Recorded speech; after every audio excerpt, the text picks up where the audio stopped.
તમે તમારી અંદર અને મારી અંદર જે કોઈ બોલી રહ્યો છે એ જ આત્મા એ જ પરમાત્મા છે. તમારી ખુદની અંદર જે બોલી રહ્યો છે એ આત્મા અને બીજાની અંદર જે બોલી રહ્યો છે એ શું છે? પરમાત્મા. આત્મા અને પરમાત્મા. બીજાની તમારી અંદર છે એ જ ઓલાની અંદર છે પણ દેખાય તો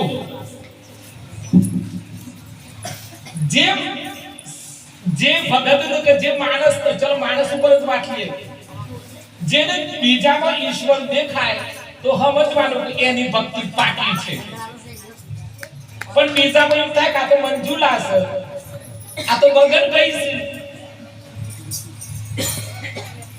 જો તમે શરીરને ઓળખશો, શરીરને, તો તમારી ભક્તિ પાકી નહીં થાય, મજબૂત ન થાય અને તમારે જે જોઈએ આનંદ તમને નહીં મળે. શરીર, આ બધા શરીરના નામ છે. શરીરના નામ અલગ અલગ છે પણ આપણી બધાની અંદર એક જ પરમાત્મા છે.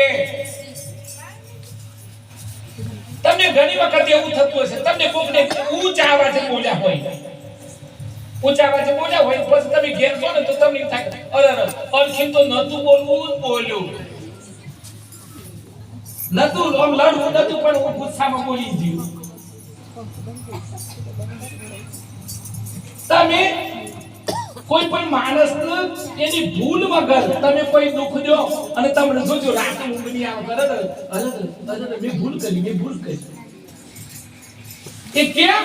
એ અંદરથી અવાજ આવે છે કે તું અહીંયા ભૂલ કરી છે. તમે સવારે ઉઠો અને સાંજે સૂઈ જાઓ, તમે સારું કર્યું હશે તો ગમ પડે હાથે ઊંઘ આવી જશે. અને તમે જો કોકનો આત્મા દુભાયો હશે તો તમને હરવલી પર ઊંઘ નહીં આવે. અને એ તમે જો સુધી તમે માફી નહીં માંગો ત્યાં સુધી તમને શાંતિ મળે નહીં. શાંતિ નથી મળતી એનું કારણ છે કે એમાં પરમાત્મા છે, પરમાત્મા છે. તમે પેલી વાત પાછી બાવાની તો રહી જ વાત. હા, આવી ઠેકો નથી. તે પછી બાને તો બધું પૂરું થઈ ગયું, કોઠો ખાલી થઈ ગયો. કોઠો